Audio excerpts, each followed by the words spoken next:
এই মেয়ে তোমাকে বলছি, তুমি যে আমার ঘর ভেঙে তুমি নিজে ঘর বেড়েছো, তুমি কি সুখী হতে পারবা ভেবেছো?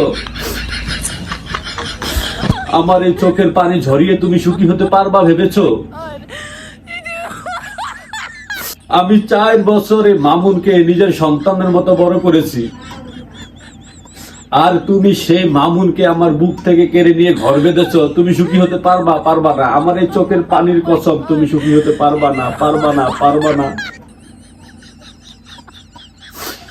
আমি অভিশাপ দিলাম তোমাকে, তোমার সংসার 2 বছরের বেশি টিকবে না। তুমি দেখো, মামুনকে যখন আমি এই বুকের দুধ খাওয়িয়ে বড় করেছিলাম, তখন মানুষ আমাকে বলেছিল মামুন আমার এই বুকের দুধের দাম দিতে পারবে না, সর্বোচ্চ 2 বছর সে আমার কাছে থাকবে।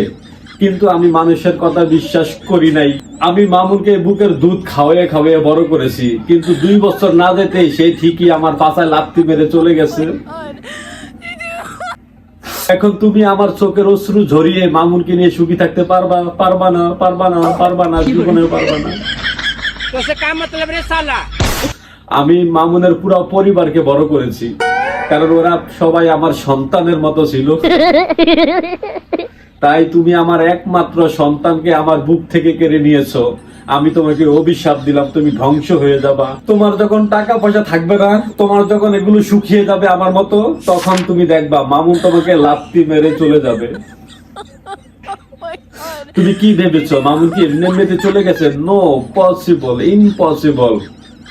আমার এখন টাকা শেষ, আমার এখন শুকিয়ে গেছে, আমি এখন খাওয়াতে পারি না, যার কারণে চলে গেছে। তোমার তো এখন ইনটেক করছি, যখন তোমার টাকা শেষ হয়ে যাবে তখন দেখবা মামুন তোমাকে ছেড়েও চলে যাবে। সেই দিন তুমি বুঝবে আমার চোখের পানির কত দাম।